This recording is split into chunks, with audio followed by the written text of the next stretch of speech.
Good morning, everyone, especially to our dear Professor Dr. Maida L. Kadtung, and here the report of Group 5. Teachers and students in the digital age. And here are the following reporters. Sir Robinson V. Avellanosa, Ma'am by Sandra Panda Muhammad, Sir Hosni Gambet, Sir Rocky Morano, Ma'am Karenisa Sultan, and Ma'am Ferdausha Mukamay. And Ma'am Mary Hazel Espartero. And now, let's proceed to our discussion. Teacher, student, and instruction have been the constant entities of education from several centuries back until the present time. However, strategies, styles, and educational tools and technologies improve in the many generations for better delivery of the lesson and learning content.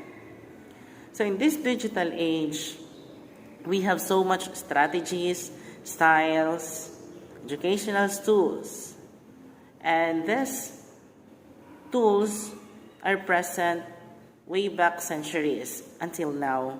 But then, through the modern era, everything changes. Technologies evolved and upgraded in so many ways, especially in our educational delivery. We can use technology for the better instruction or the delivery of our instruction. For example, using the PowerPoint presentation, the video presentation, and many more tools that we might be able to use in order for us to deliver our lesson properly. Therefore, teachers in the digital age should be computer literate because our students or our pupils are more familiar with some technology So we should have also proper knowledge about it and how to use technology as our tool in delivering our lesson instruction. Assalamualaikum and good day to each and every one of us, especially to our professor, Doc Maida El Kadtu. My name is Sandra Panda Muhammad and I am from Group 5, and the topic was given to me is all about teachers of early generations versus teachers of 21st century, and the second one is student of early generation versus students of 21st century. Teachers of early generation versus teachers of the 21st century as a whole. Every journey has its start and end, and how the journey has started and ended may have significant implication in one's achievement. But the important event in every journey is liminal space between the start and end, and how one has journeyed. Teaching and learning is a journey in education that we treasure most. It is not only the matter or the what to teach that is important, but the manner of delivery or the how to teach plays very important role in today's teaching and learning environment. And also it is authenticity of learning where students become life ready.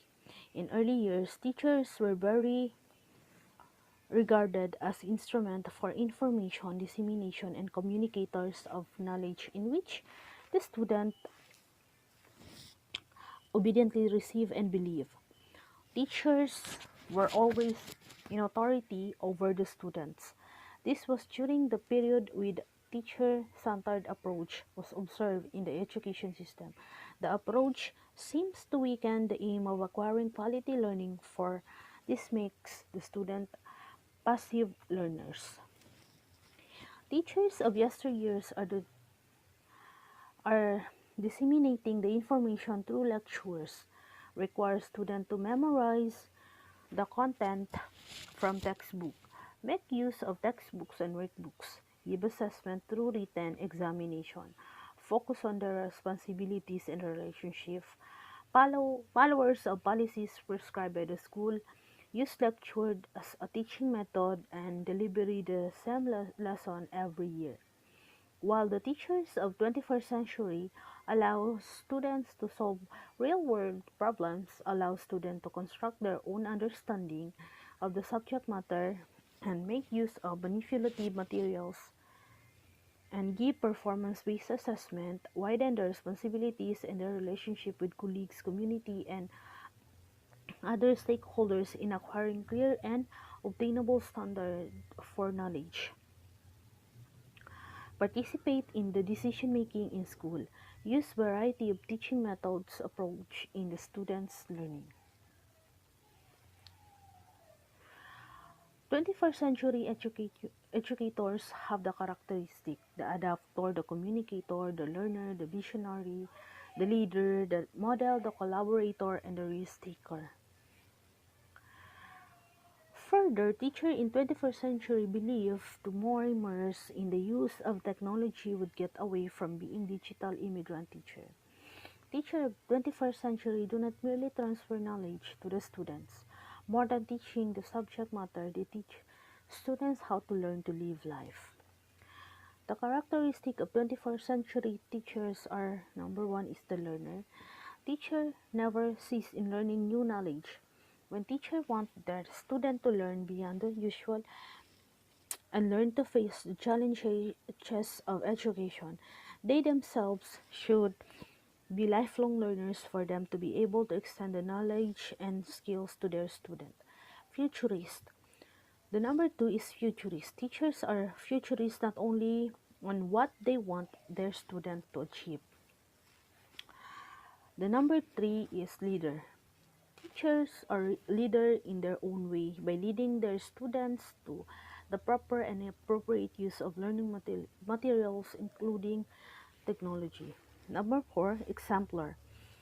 Teachers are molders when it comes to behavior, language, dealing with colleagues and students, and used to facilities and others. The number five are the collaborative. Teachers are collaborators not only inside the classroom but also in space. Teachers therefore must pull their collaboration tool to be able to continue to share and contribute their knowledge to the learners.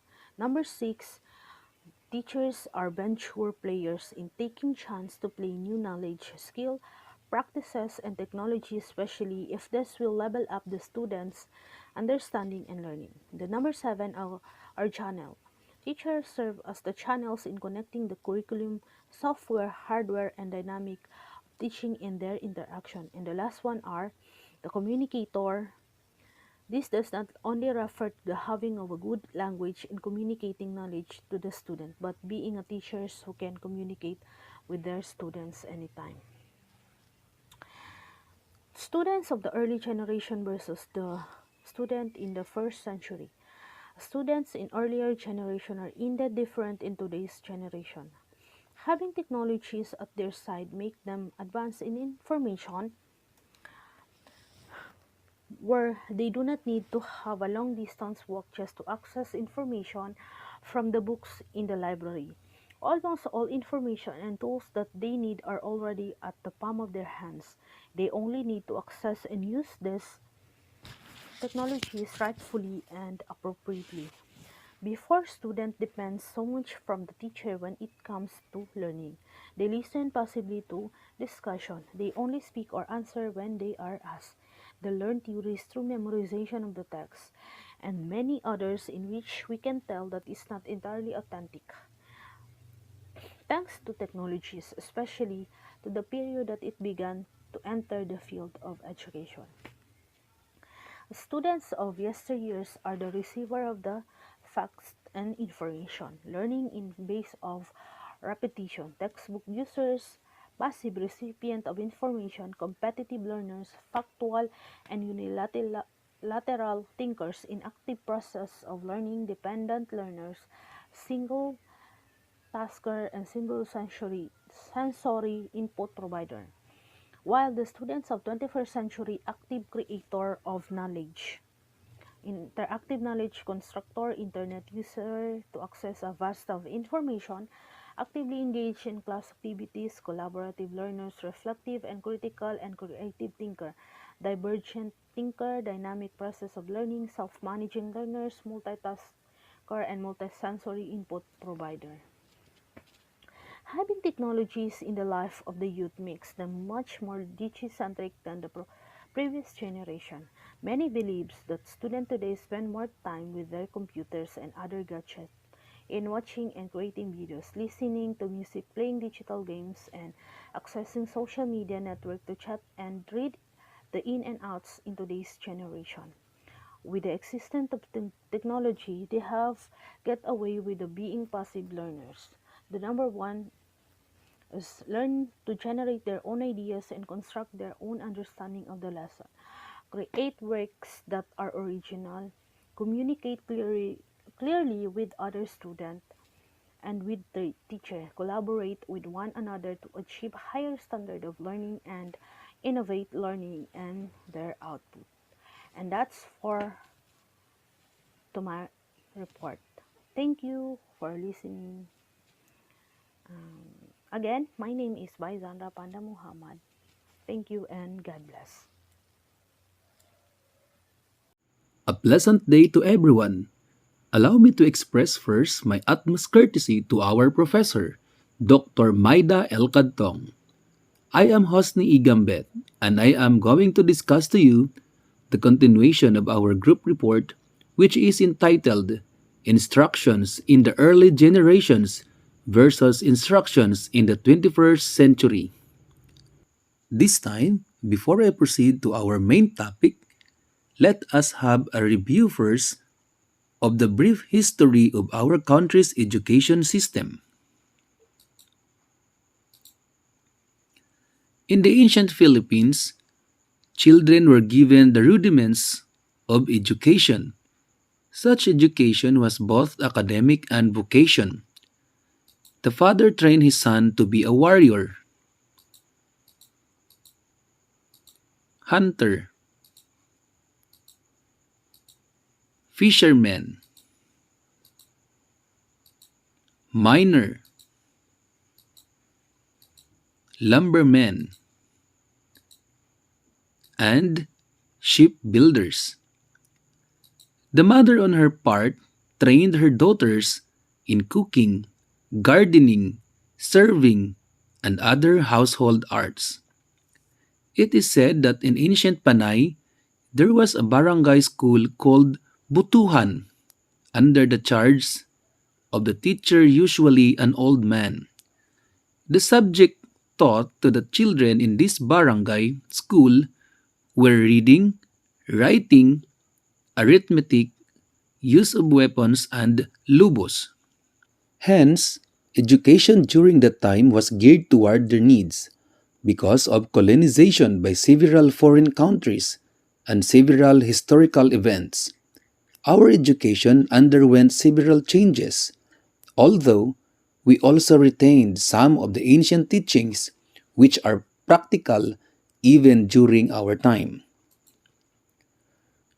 With the country's celebration of independence in 1946, scarcely 7 decades ago, have come every aspect of the educational system in line with the new status of a new nation seeking to achieve and maintain political and economic independence and to fashion a nation truly united out of social and cultural diversities. With the coming of the Spaniards, Japanese, and Americans, the system of education was introduced to the archipelago. Primary schools, colleges, and universities were established in our country by the missionaries. In the past decade, teaching has changed significantly, so much, in fact, that schools may not be what some of us remember from our own childhood. Changes have affected both the opportunities and the challenges of teaching, as well as the attitudes, knowledge, and skills needed to prepare for a teaching career.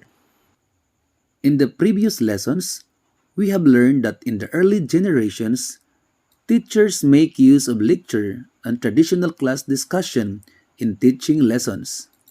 This appears to be teachers are in control of information dissemination. That is everything that is being fed to the students. Teachers instruct students and give step-by-step procedure on how to do such task. Students, on the other hand, would simply follow the instructions given to them without freedom to discover learning on their own. The students' hands are tied with what the teacher has to say in the class. Lecture is an effective mode of instruction, but may not be as effective as other pedagogies, which would make teaching and learning more interesting, engaging, and would absolutely give students quality and authentic learning. On the next slides are some of the useful and effective teaching methods and strategies. First, we have the interactive lecture. Interactive lectures are deductive learning sessions in which the instructor uses an activity, sometimes called an engagement trigger, to promote learning engagement with the course material at least once during the lecture, but ideally more than once. Familiar techniques include think, pair, share, 1 minute paper, and Muddy's point. The next teaching methods or strategy is the case-based learning. In this teaching method, the case method is a student-centered learning approach. This method uses cases, hypothetical, or real-life problems to supplement theoretical knowledge.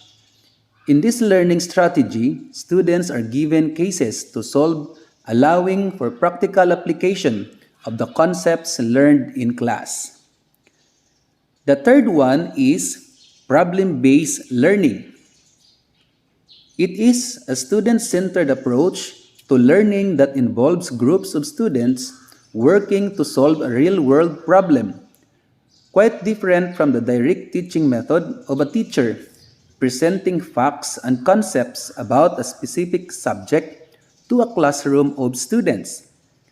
Through problem-based learning, students not only strengthen their teamwork, communication, and research skills, but they also sharpen their critical thinking and problem-solving abilities essential for lifelong learning.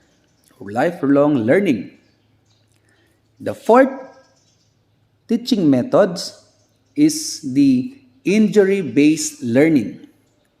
Injury-based learning refers to a transformation of the traditional classroom. Students are encouraged to take part in group work, to learn from their peers, and participate in forms of guided learning, which is delivered by an instructor. This form of learning enhances comprehension rather than memorizing facts and taking notes. Students are now encouraged to discuss ideas among their peers. This form of learning also allows students to take ownership of their learning and increases their engagement with the content. The fifth teaching method is the project-based learning.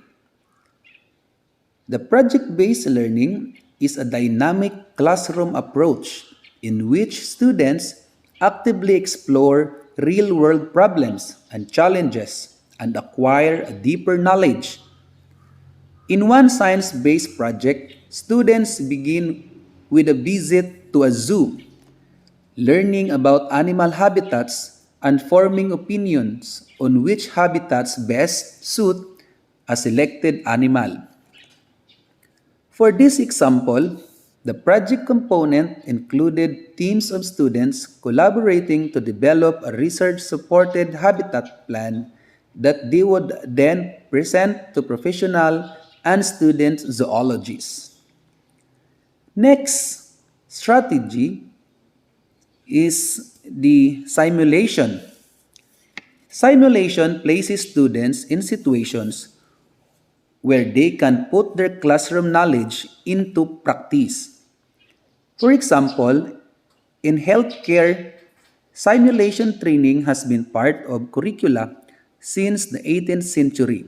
It has been continually evolving as technology advances. Next, we have the role play. As we all know, it is a learning structure that allows students to immediately apply content as they are put in the role of a decision maker who must make a decision regarding a policy, resource allocation, or some other outcome. This technique is an excellent tool for engaging students and allowing them to interact with their peers as they try to complete the task assigned to them in their specific role. This work can be done in cooperative groups and or students can maintain the persona of the role throughout the class period. Students are more engaged as they try to respond to the material from the perspective of their character. Next strategy, we have here the experiential learning. In this strategy, it is an engaged learning process whereby students learn by doing and by reflecting on the experience. Experiential learning activities can include but are not limited to hands-on laboratory experiments, internships, practicums, field exercises, study abroad, undergraduate research, and studio performances. Next, we have what we call the laboratory learning. Laboratory learning is a learning that takes place in a space where students can observe, practice, and experiment with objects, materials, phenomena, and ideas, either individually or in groups. This learning is not confined within a physical laboratory space, but can also occur in various forms of space, such as the e-learning management system and computer simulated virtual laboratories. Next strategy is the field work. Field work refers to any component of the curriculum that involves leaving the classroom and learning through first-hand experience. Most instructors incorporate fieldwork to help students understand theory, develop skills, integrate knowledge, build tacit knowledge, develop meaning in places, and work with peers and instructors in alternate settings. Next is the peer tutoring. The peer tutoring is an approach where learners work together to impart knowledge and provide teaching support to each other. The students' pairs might work on academic, social, behavioral, functional, or even social skills. There are many different ways to pair students, such as by ability level, skills mastered, or age. The following model descriptions will assist you in selecting the correct model based on certain criteria. Next, and the last one is the e-learning. E-learning is a type of learning conducted digitally via electronic media, typically involving the internet. It can be accessed via most electronic devices, including a computer, laptop, tablet, or smartphone, making it a versatile and easy way for students to learn wherever they are. E-learning resources come in a variety of forms, from software programs and digital courses to interactive online platform and apps. The traditional educational practices have been effective during the old times, but they are no longer effective in the 21st century. These traditional educational practices would no longer provide the 21st century skills needed by the students for them to be at par and productive with the learning of students globally and for them to be able to live life in the real world to answer the needs of the society and of the community. On the next slide, I will show you the characteristics of the traditional learning environments and new learning environments. As teachers and students continue to integrate technologies in education, they will find themselves transitioning from traditional teaching and learning to technologically and digitally enriched teaching and learning environment. Traditional educational practices no longer provide students with all the necessary skills for economic survival in today's workplace.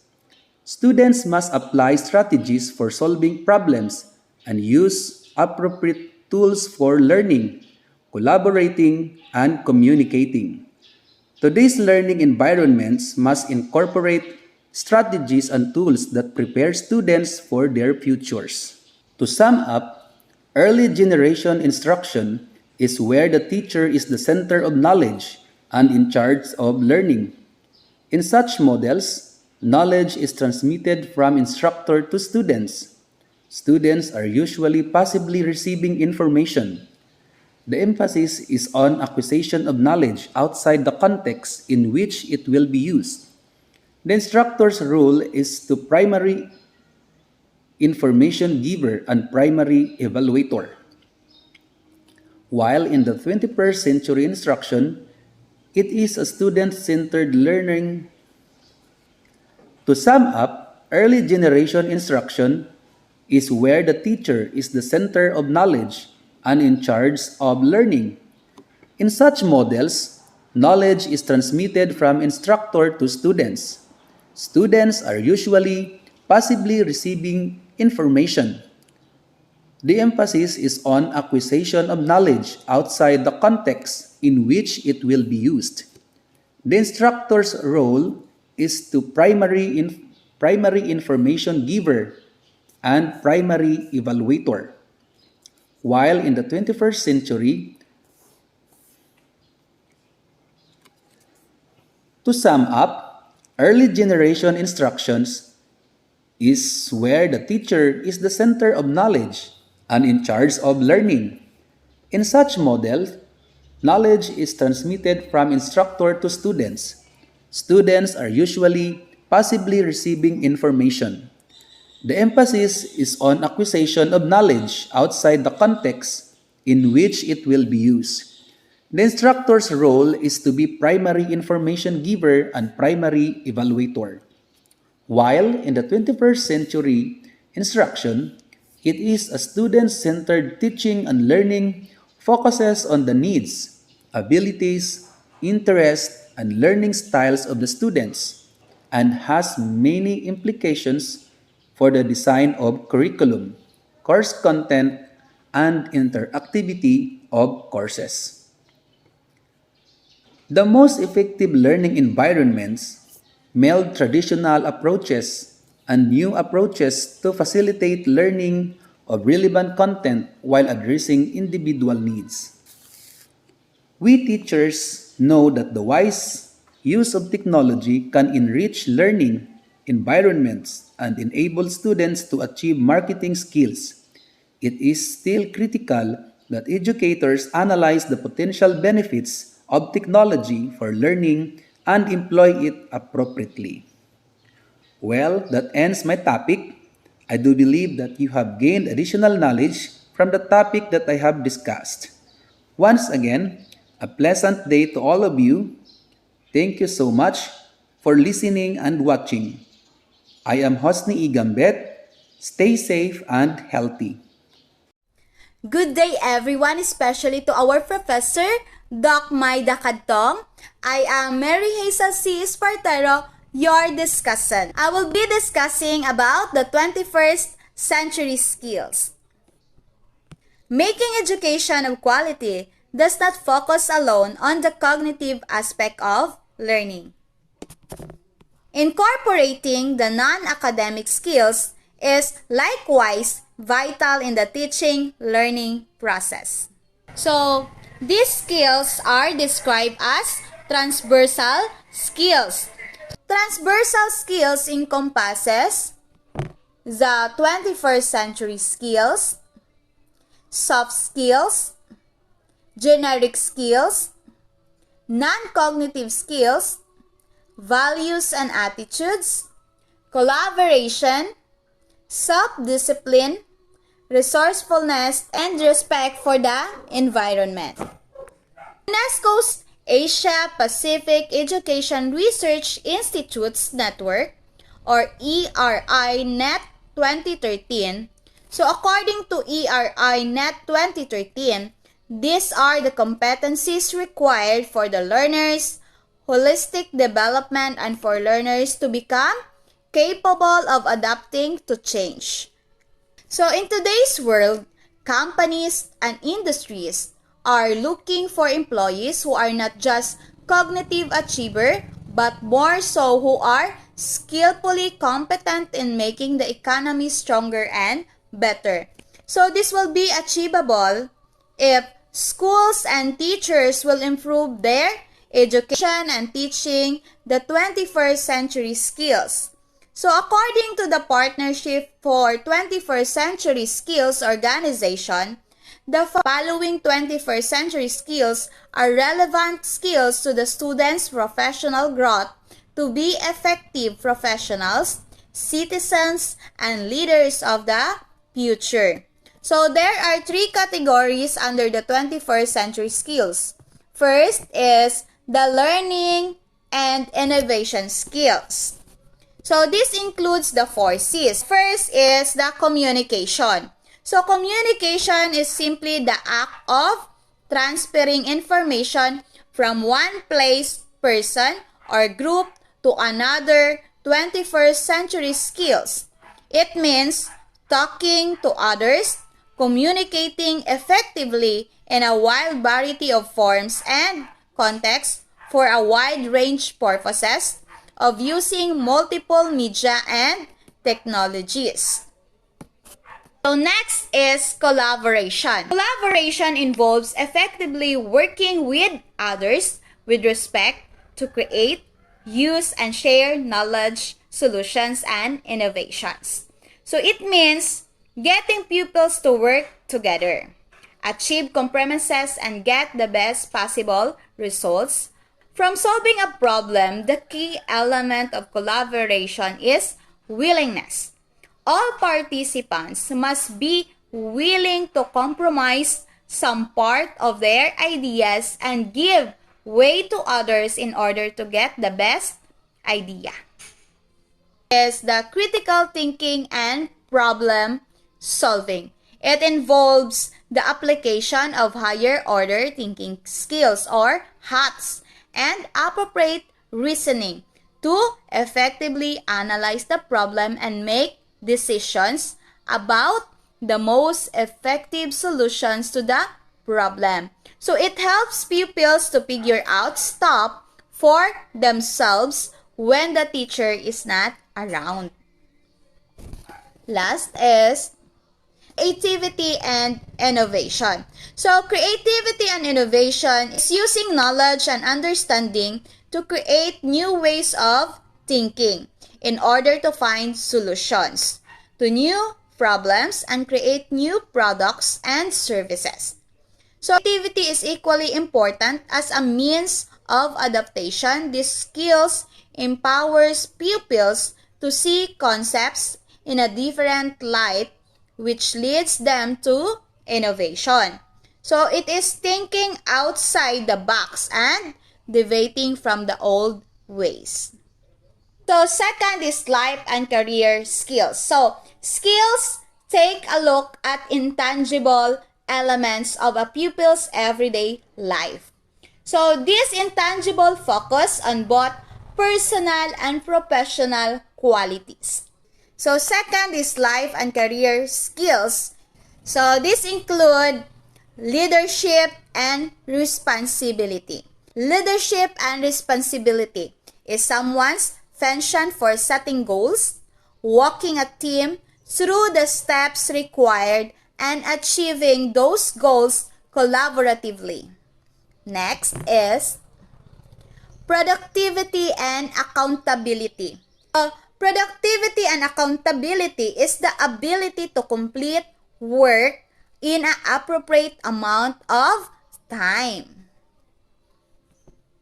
Next is social and cross-cultural skills. It is the ability to communicate to others, to form a connection or a relationship.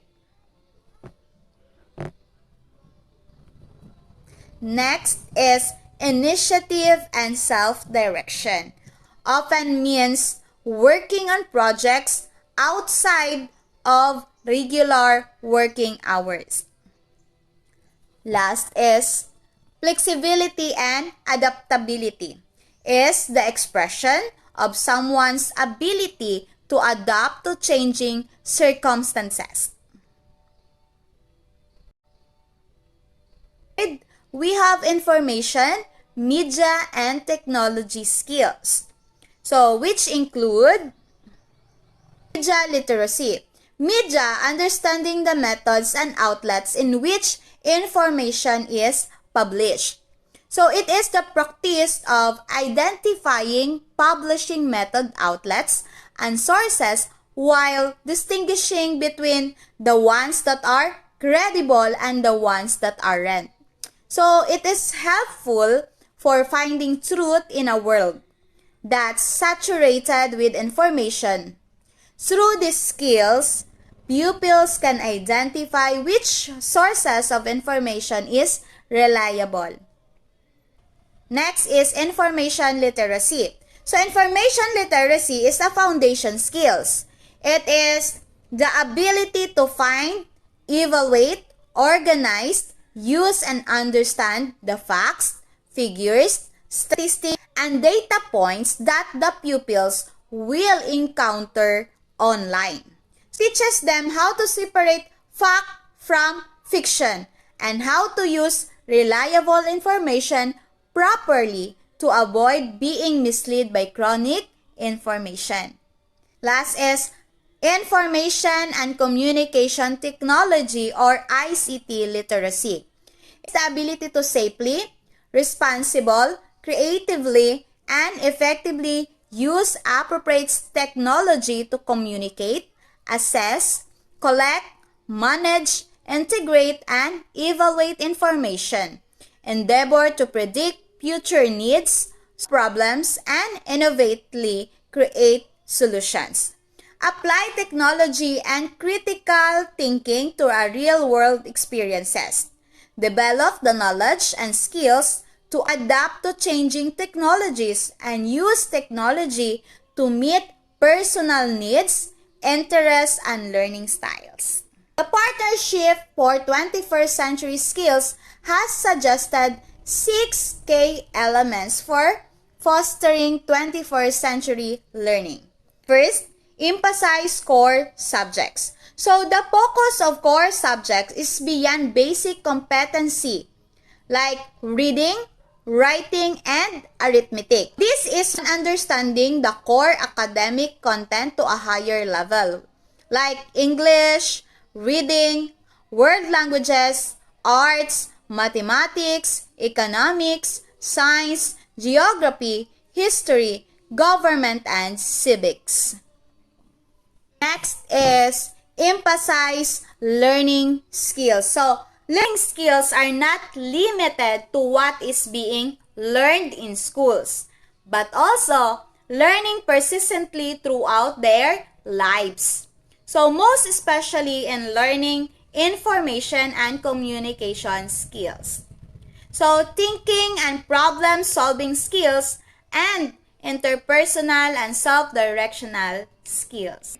Use 21st century tools to develop learning skills. Students need to learn and be proficient in the use of information and communication technology or ICT tool to assess, relate, manage, evaluate, and construct new knowledge and information.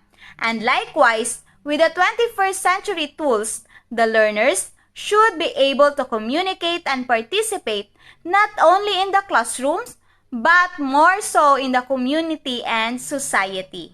Fourth, teach and learn in 21st century context. So when students are more engaged in the lessons and the lessons are more relevant in their daily living, students then will understand better the lesson and can truly say that they learned.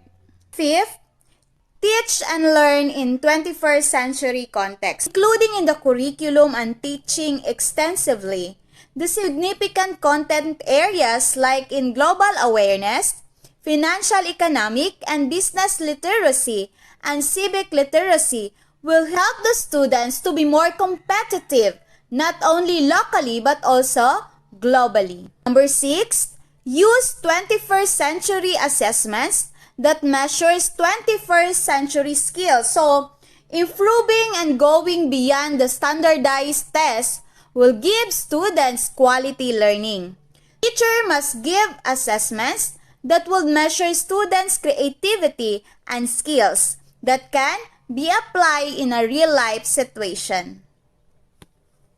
That is all about the 21st century skills. Good day everyone, especially to our beloved Professor, Dr. Maida L. Cadtong.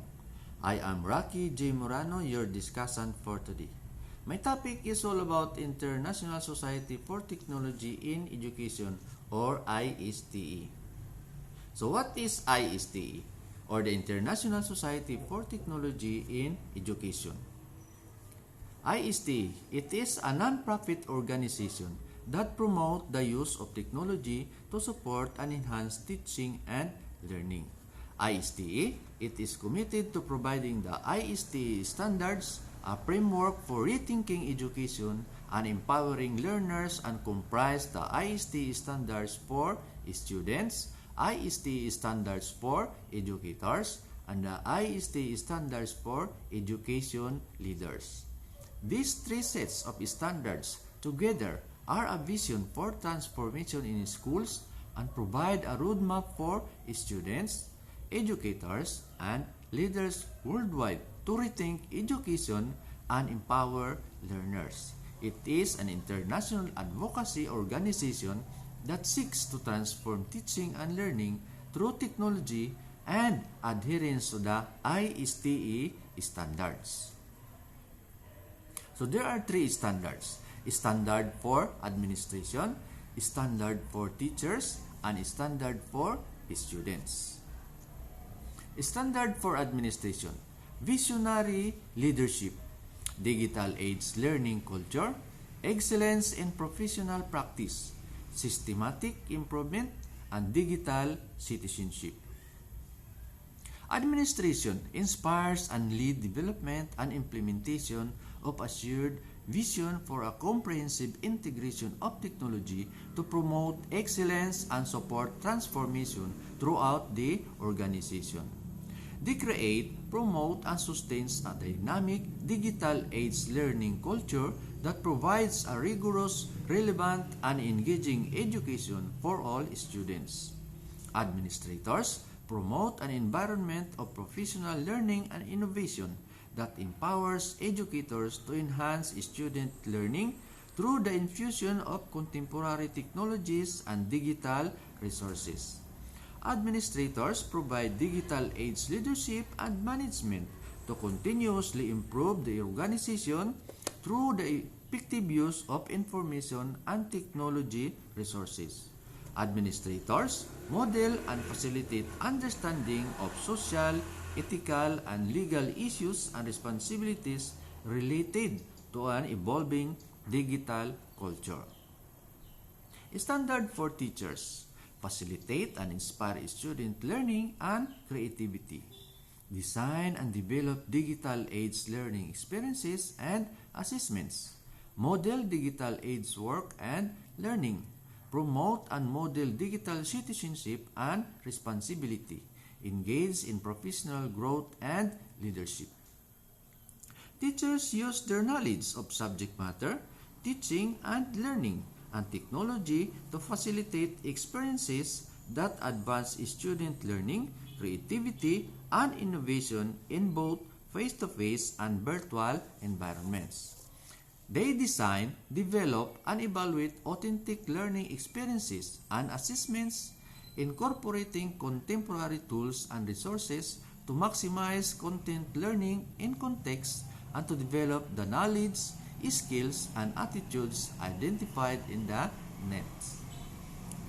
Teachers exhibit knowledge, skills, and work processes representative of an innovative professional in a global and digital society. They understand local and global society issues and responsibilities in an evolving digital culture and exhibit legal and ethical behavior in their professional practices. Teachers continuously improve their professional practice, model lifelong learning, and exhibit leadership in their school and professional community by promoting and demonstrating the effective use of digital tools and resources. Digital tools and resources. Standard for students: creativity and innovation, communication and collaboration, research and information fluency, critical thinking, problem solving, and decision making, digital citizenship, technology operation, and concept. Students demonstrate creative thinking, construct knowledge, and develop innovative processes and products using technologies. They use digital media and environments to communicate and work collaboratively, including at a distance, to support individual learning and contribute to the learning of others. Students apply digital tools to gather, evaluate, and use information. Students use critical thinking skills to plan and conduct research, manage projects, solve problems, and make informed decisions using appropriate digital tools and resources. They understand human, cultural, and societal issues related to technology and practice legal, ethical behavior. Students demonstrate a sound understanding of technology, concepts, systems, and operation. So we have here the significance of standards. Significance means implication or inferring. Administrators. How to lead teachers and learners in the effective use of technology in teaching and learning. How to create a culture of innovation to achieve excellence in education. How to promote the positive integration of technology into teaching and learning. For teachers, content to teach, meeting the requirements of the curriculum, how to teach lessons, how to assist the learners, how to integrate technologies into teaching. Learners, how learners learn, how learners acquire knowledge and skills, how will learners perform, how learners create, innovate, collaborate, and communicate with the use of technologies, how to integrate technologies into learning. So we have here the standards for technology integration. Technology integration is the use of technology tools in general content areas in education in order to allow students to apply computer and technology skills to learning and problem solving.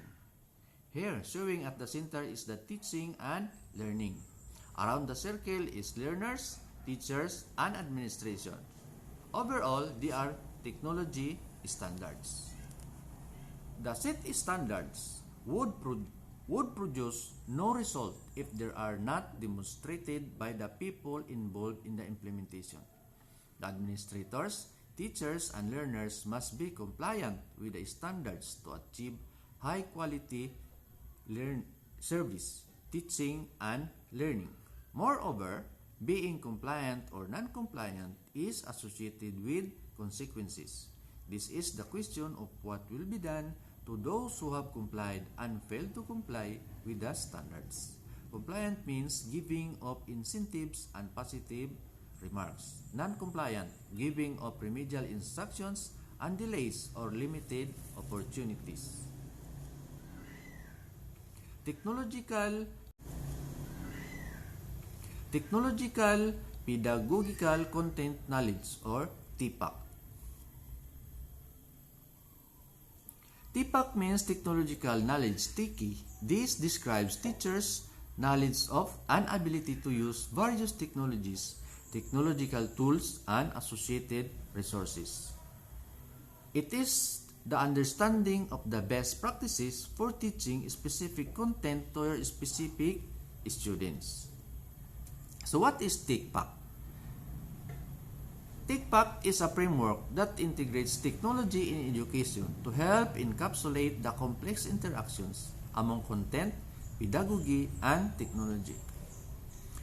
Provides a picture of the entire process of technology integration that helps identify what is essential and what is not in any discussions of teacher using technology for teaching subject matter. So we have here the elements of TPAC. No? So we have here the TK, PK, and CK. TK means or technological knowledge. It is a knowledge about certain ways of thinking about and working with technology. Tools and resources and working with technology can apply to all technology tools and resources. PK or pedagogical knowledge. Teachers' deep knowledge about the process and practices or methods of teaching and learning. CK or content knowledge. Teachers' knowledge about the subject matter to be learned or taught. Combining them together, the result is the TPAC, which is at the center. TPAC is essential to enabling teachers to implement ICT in their teaching, as it enables teachers to select and use hardware and software, identify the affordances or lack thereof of specific features, and use of the tools in the pedagogical, appropriate, and effective ways. So that's all about my topic. Again, this is Rocky J. Murano, your discussant. Thank you. Good day, everyone, especially to our professor, Dr. Maida Il Kadtong. Ma'am, my name is Kaironisa D. Sultan, and I am the one of the reporter from the Group 5. And my report assigned that I'm going to discuss is about the ISTE or International Society of Technology in Education Standard for School Administrators and ISTE Standards for Teachers. So first, let us proceed first about the ISTE Standards for Administrators. So administrators are the lead supporters of digital and technology-rich teaching and learning environment. They lead in the transformation of educational system with the affirmation that these technologies make teaching and learning more engaging, interesting, inspiring, reflecting, and empowering. So we have five standards for standards for administrators, such as the visionary leadership, digital age learning, professional practice, systematic improvement, and also the digital citizenship.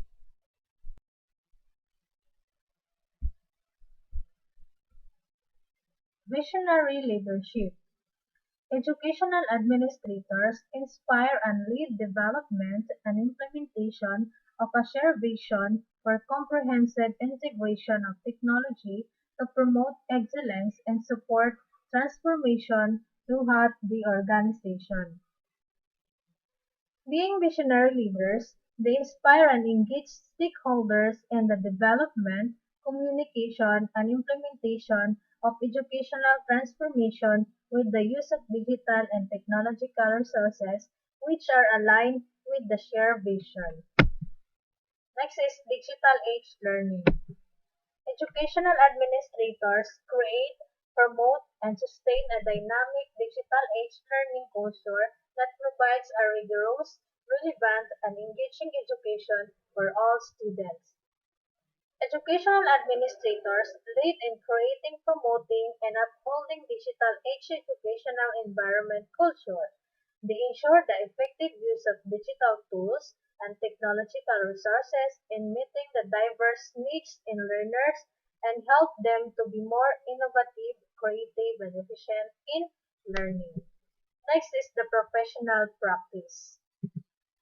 Educational administrators promote an environment of professional learning and innovation that empowers educators to enhance student learning through the inclusion of contemporary technologies and digital resources. Educational administrators also extend leadership. I mean, Educational administrators ensure healthy and professional growth in technology, fluency, and integration among educators to help enhance students' learning. Further, educational administrators keep themselves informed with the changes and updates in technology that are beneficial in teaching and learning.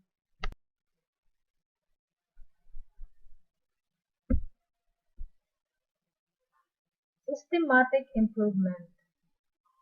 Educational administrators provide digital age leadership and management to continuously improve the organization through the effective use of information and technology resources. Next is digital citizenship. Educational administrators model and facilitate understanding of social, ethical, and legal issues and responsibilities related to an evolving digital culture. So, next is the ISTE standards for teachers. ISTE standard for teachers state that effective teachers not only support technologies in education, they design, create, implement, promote, and model the use of technologies to enable them to teach the lessons and its content with the quality. So we have five standards for teachers, such as to facilitate and inspire student learning and creativity, design and develop digital age learning experiences and assessment, model digital age work and learning, promote and model digital citizenship and responsibility, engage in professional growth and leadership.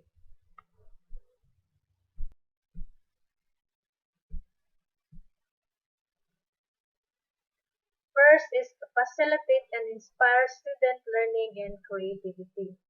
Teachers use their knowledge of subject matter, teaching and learning, and technology to facilitate experiences that advance student learning, creativity, and innovation at both face-to-face and virtual environment. Teachers inspire students to be creative and innovative thinkers, to develop students' inventive skills, and to enhance their ability in knowledge construction. Next is design and develop digital age learning experiences and assessment.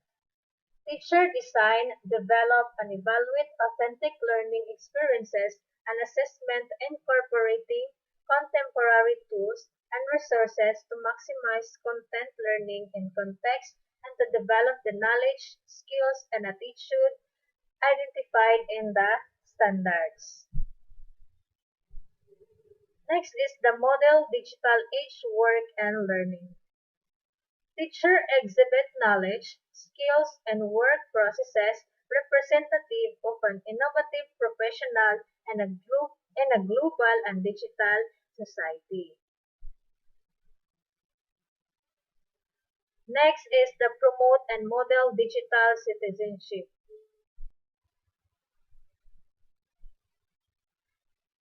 Teachers understand local and global societal issues and responsibilities in a digital culture and exhibit legal and ethical behavior and their professional practices.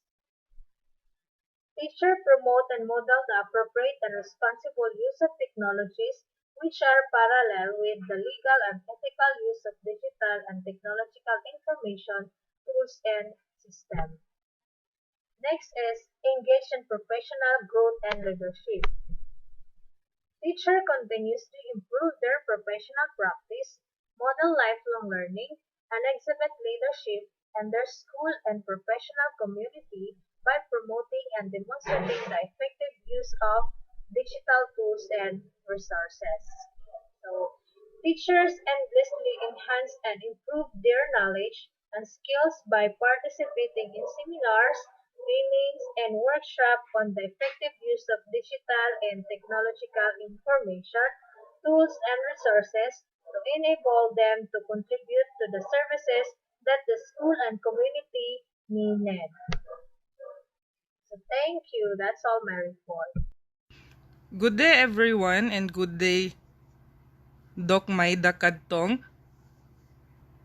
I am Ferdausha D. Mukamad from Group 5 and my report is the next or continuation of ISTE standards for teachers. So my report is all about ISTE standards for students. So what is ISTE? ISTE means International Society for Technology in Education. The ISTE standards provide the competencies for learning, teaching, and leading in the digital age, providing a comprehensive roadmap for the effective use of technology in schools worldwide.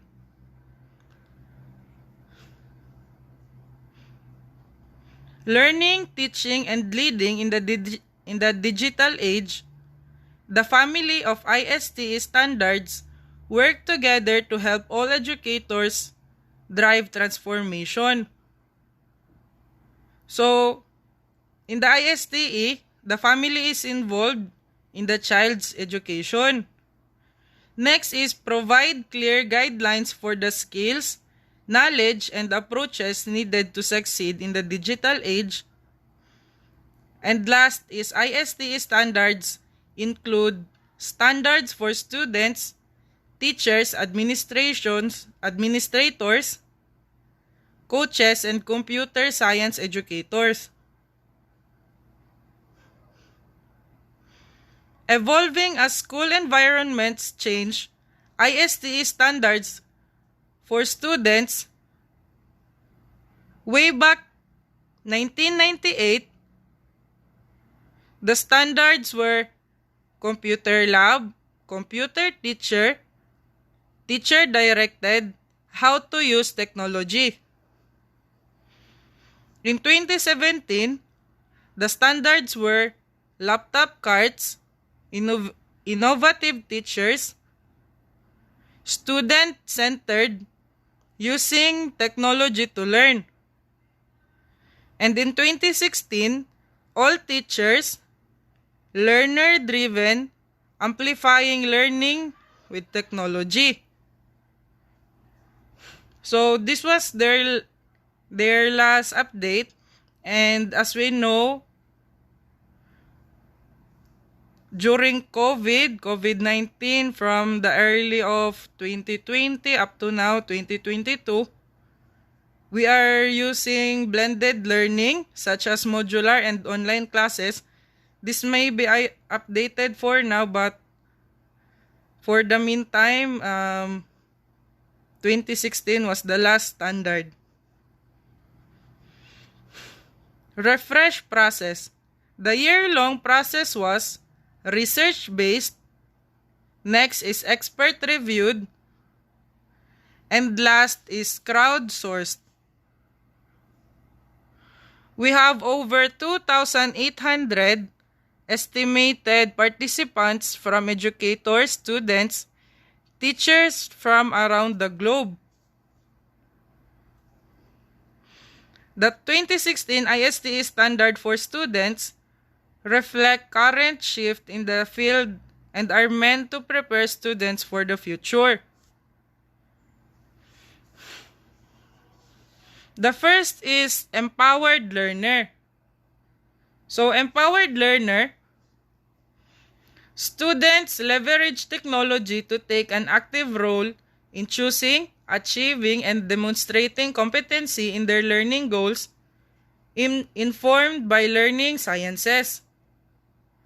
So, empowered learners find meaning and motivation in their work. They feel capable, confident, and prepared.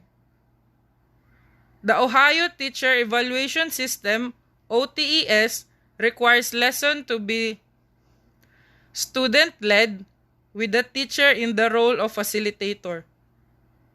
At the accomplished rating level, students aren't necessarily in control, but they are prepared to lead. For example, students engage in a turn-based imperialism simulation in which they have authorized learning goals for their selected states, developed and executed research and simulation strategies via EdTech or educational technology tools, and receive real-time feedback from the teacher via the Class Learning Management System or LMS that they use to improve their performance over time. So next is digital citizen. When we say digital citizen, students recognize the rights, responsibilities, and opportunities of living, learning, and working in an interconnected digital world, and they act and model in ways that are safe, legal, and ethical. Digital citizens behave in a professional, ethical, and safe manner when using technology resources. They actively use technology resources with an eye toward creating a positive benefit for society as a whole. Digital citizenship is just an extension of good civic behavior via technology. The ISTE standard requires students to think critical about being caretakers of their permanent online reputation, make positive behavior choices, respect intellectual property rights, and how they can be safe online and keep their personal data secured. For example, across a high school business computer department, students are introduced to a professional social media platform such as Link, LN, IN, and author plans to manage their online reputations in all classes. Students help to determine the standard for professional communication, particularly when using the school's LMS. The next is knowledge constructor.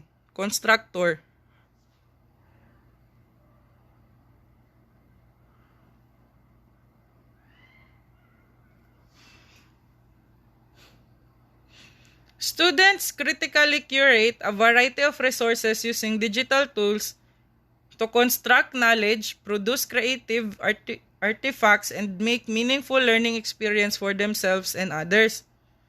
One of the most critical challenges we currently face across society is the ability to build accurate, credible, reliable knowledge bases from which to make good decisions as citizens, family members, workers, and consumers. ISTE indicators in this area seek to build students' research skills and how they view resources of information with a more critical eye. Students are thus prepared to create curated collections that represents the forging of connections and drawing conclusions that build an accurate base of knowledge. For example, students researching for the North Korean nuclear controversy become educated in a source quality analysis technique such as the Popular CRAP or CRAAP test used by many universities, and draw meaningful, accurate conclusions about the crisis from carefully considered and accurate resources. Next is innovative designer. Students use a variety of technologies within the design process to identify and solve problems by creating new, useful, or imaginative solutions. Thinkers of all stripes, from architects and engineers to artists, use some kind of deliberative step-by-step process to consider and implement their designs. Students following the ISTE standards know and use such as process combined with the use of digital tools. They engage in the design cycle of developing, testing, and refining prototypical models, and learn to live with the open-minded, chaotic, ambiguous world of complex problem solving. For example, students in a STEM-centered design class must construct a chair out of cardboard that can support their weight. Each partner pair engages in the class-defined design process and use a mind mapping, drawing, and project planning software to manage their work. Students construct, test, and adjust a model before delivering the final project. Each group is revealed to have produced a slightly different solution to the open-minded class problem. Next is computational thinker. Students develop and employ strategies for understanding and solving problems in ways that leverage the power of technological methods to develop a test solution. This sounds intimidating at first, but it's really about students developing logical descriptions of problems and using the appropriate edtech or educational technology tools to break down, analyze, and solve them. For example, students studying political techniques in AP Government define a political science problem relevant to their community, conduct and analyze a survey of a sample of the school population via cloud-based form, and break down the results in several interesting ways at a local community meeting. Next is creative communicator. Students clearly and express themselves creatively for a variety of purposes using the platforms, tools, styles, formats, and digital media appropriator goals. Students must learn the essential skills of communicating their class and how to use varied edtech tools to meet their individual learning goals. These standard areas encompasses everything from communicating ideas to fellow classmates to publishing complex digital remixes for consumption by a target audience. For example, sophomores are studying the Harlem Renaissance and tasked with the completion of an interdisciplinary digital remix project in which students must link history, geography, and politics to classic works by Langston Hughes, Zora Neale Hurston, etc. Students are to select an appropriate presentation platform, create an original remix that matches project standards, and publish the content to school LMS. This sounds intimidating at first, but it's really about students developing logical descriptions of problems and using the appropriate edtech or educational technology tools to break down, analyze, and solve them. For example, students studying political techniques in AP Government define a political science problem relevant to their community, conduct and analyze a survey of a sample of the school population via cloud-based form, and break down the results in several interesting ways at a local community meeting. Next is creative communicator. Students clearly and express themselves creatively for a variety of purposes using the platforms, tools, styles, formats, and digital media appropriator goals. Students must learn the essential skills of communicating their class and how to use varied edtech tools to meet their individual learning goals. These standard areas encompasses everything from communicating ideas to fellow classmates to publishing complex digital remixes for consumption by a target audience. For example, sophomores are studying the Harlem Renaissance and tasked with the completion of an interdisciplinary digital remix project in which students must link history, geography, and politics to classic works by Langston Hughes, Zora Neale Hurston, etc. Students are to select an appropriate presentation platform, create an original remix that matches project standards, and publish the content to school LMS for peer reviews and feedback.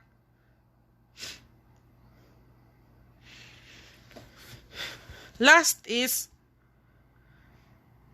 global collaborator. Students use digital tools to broaden their perspectives and enrich their learning and collaborating with others and working effectively in teams locally and globally. Interconnected as before, students should learn to use EdTech to think big picture, expand their cultural horizons, and engage in meaningful collaborative work with others, both in class, schools, and around the world. For example, in an upper-level Spanish class, students learn about the people and culture of Mexico. The teacher sets up a video chat through the LMS with students at a sister school in Mexico. Her students engage with the other class to learn more about it. If how family structures, relationships, and or traditions differ between Mexico and the United States. So, these 7 are the ISTE standards for students. Nevertheless, students' learning is the ultimate goal. By implementing the ISTE standards for students, you are providing a pathway for students' voice, choice, and empowerment to achieve their educational goals, accompanied and enhanced by technology. EdTech is nothing without the ed or education, and the ISTE standards will help you stay laser focused on outcomes for students. So next is amplifying learning. Technology as a learning accelerator. Next is the new standard provide an aspirational framework to leverage technology for learning transformation. The standards are used to guide curriculum mapping, lesson design, professional learning, school technology planning, school improvement planning, teacher preparation, and national policy. So designs to enhance and support other education standards and initiatives. Number 1 is work in tandem with content area standards. Number 2, enhance implementation frameworks like SAMR and TPACK. In line with the National Education Technology Plan, Future Ready P21 and other initiatives. Have a wonderful day and thank you. For more clarifications or questions, you can message me directly to my messenger. Thank you.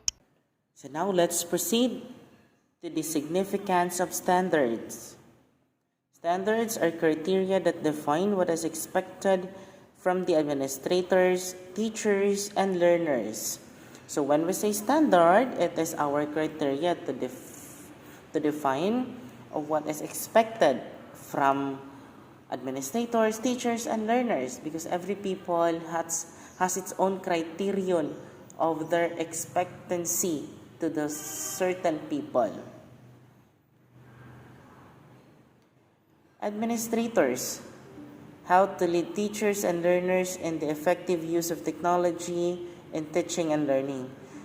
Of course, when you are an administrator, you are the one who lead teachers and learners to use technology in an effective way of their teaching and of their learning.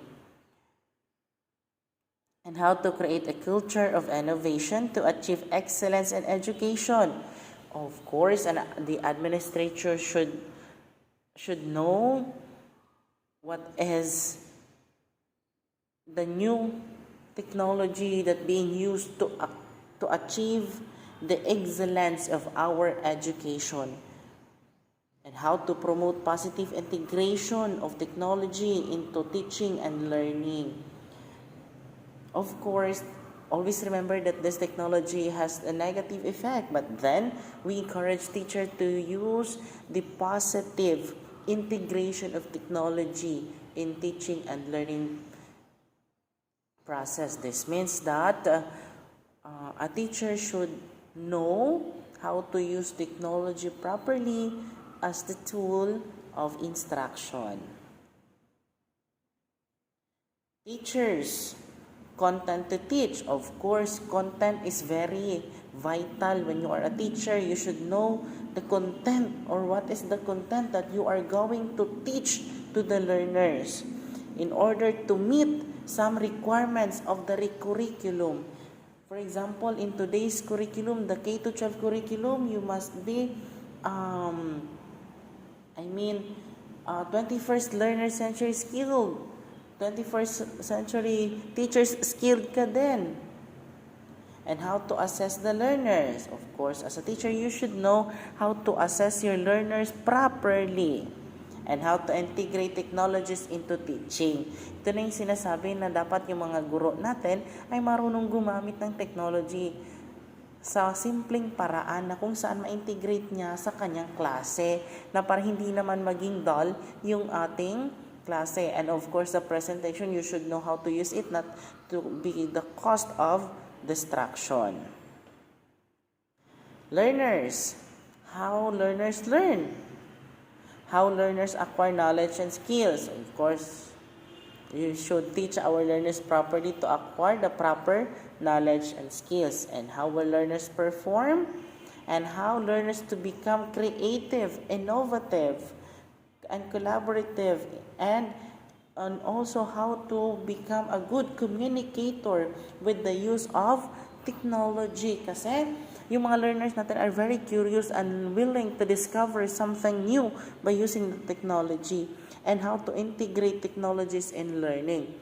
Of course, kailangan nating turuan itong mga bata o yung mga learners kung paano nila gamitin properly as the medium of learning itong technology. Hindi magiging distraction sa kanila, hindi maging temptation kung ano-ano mga gawin using the technology, but rather they integrate technology or use technology as their learning.